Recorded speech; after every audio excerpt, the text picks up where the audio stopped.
భారతదేశంలో చాలా మంది తల్లిదండ్రులు బొమ్మరిల్లు పేరెంట్స్‌లా బిహేవ్ చేస్తారు. వాళ్ళు పెద్దయినా, ఏ వయసొచ్చినా స్వతంత్రంగా వాళ్ళని నిర్ణయాలు తీసుకొనివ్వరు. చేయి పట్టుకుని వాళ్ళు ఏ షర్ట్ ఏసుకోవాలో, ఎక్కడ అడుగేయాలో, ఏం చదువుకోవాలో, ఏ ఫుడ్ తినాలో ప్రతిదీ గమనిస్తూనే ఉంటారు. దీనివల్ల స్వతంత్రంగా బతకడం అనేది చాలా మందికి అలవాటు అవ్వదనమాట. దాంతో పెద్దయినా సరే ఇంకొకరి పైన ఆధారపడతా ఉంటారు. వీళ్ళందరికీ ఒక ఎగ్జాంపుల్ తెలుసుకోవాల్సిన పాఠం డచ్ పేరెంటింగ్. డచ్ పేరెంటింగ్ అనేది అంటే నెదర్లాండ్స్ ఇలాంటి ప్రాంతాల్లో పేరెంటింగ్ అనేది చాలా డిఫరెంట్‌గా ఉంటది.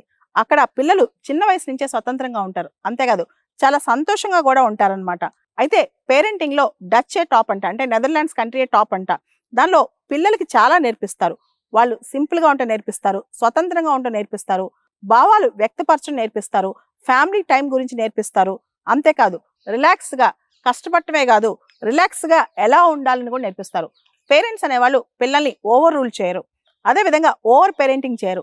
హెలికాప్టర్ పేరెంటింగ్ అస్సలు చేయరనమాట. అవన్నీ పక్కన పెట్టేసి పిల్లలు స్వేచ్ఛగా outdoor activities, healthy eating, balanced family life ఇవన్నీ నేర్పిస్తారంట.